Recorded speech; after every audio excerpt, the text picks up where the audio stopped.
Hi, I'm Nancy from Healing Hearts of Indy Counseling in Indianapolis, Indiana. And the title of my video today is called The Secret Garden. So I want to talk about the garden of our hearts. The secret garden has been heralded in literature, poetry, and song. I love the mental picture of having a beautiful garden in my heart.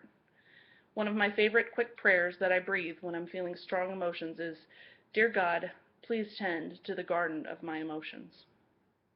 There is an inherent calm and rest conjured by the image of a lovely garden, particularly with God as the master gardener. It helps me remember the beauty that is possible inside of every person. There is a secret garden inside of you, too. I think this imagery is also a wonderfully analogous way of viewing all kinds of things going on inside of our feelings and heart. Is your garden well pruned and healthy and thriving, or is it in need of care and a good weeding? Have you spent time on the landscaping, or does it grow wild with any manner of flower or thistle? Do the plants produce wonderful fruit for you and others, or do you emotionally and spiritually go hungry? Do you visit there often, or do you try to ignore it because it's filled with pain? Is it growing and alive, or is it dying and barren? Maybe you have given away portions of your land in the name of acceptance from others. If you have, you can feel it.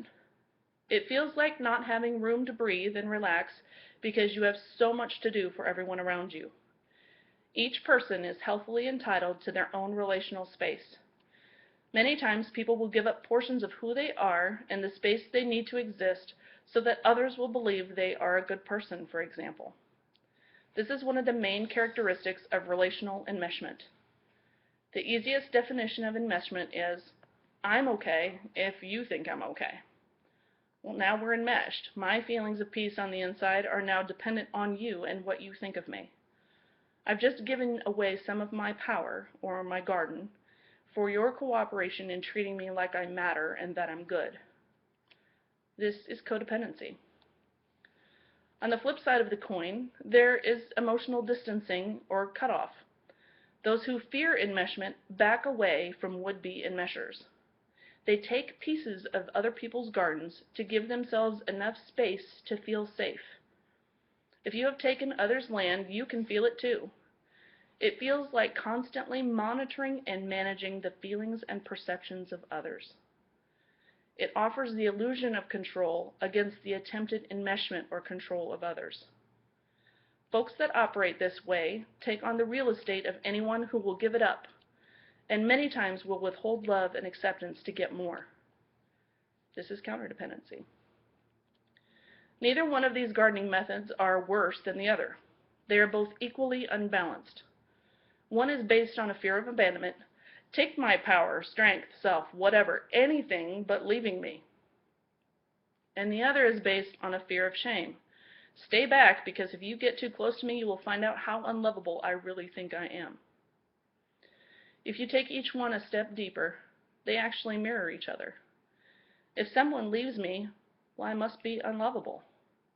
And if I'm unlovable, of course they will leave me. Why wouldn't they? This fear in our hearts is the driving force for all manner of controlling and manipulative behaviors that make us emotionally unsafe for one another. Both sides are controlling and manipulative, equally unbalanced, equally reactive. These fears are represented in our gardens as weeds. The fear, like a weed in a garden, has to be destroyed in order for peace to flourish.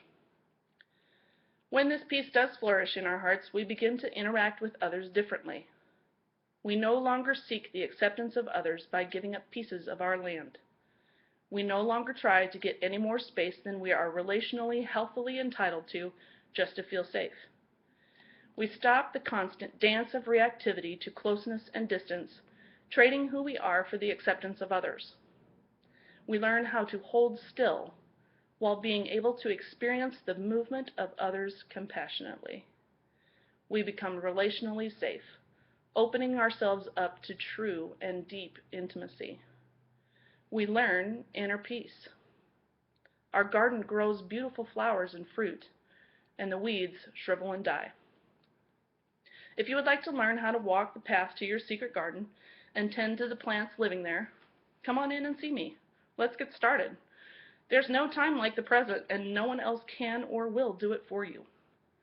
When it's time to get your hands dirty and start pulling some weeds, learn how to give land back to people you've taken it from, or reacquire the land that you've given away, call or text me at 317-605-7015, or email me at nancy@healingheartsofindy.com. I'll be happy to help you. Thanks for stopping by.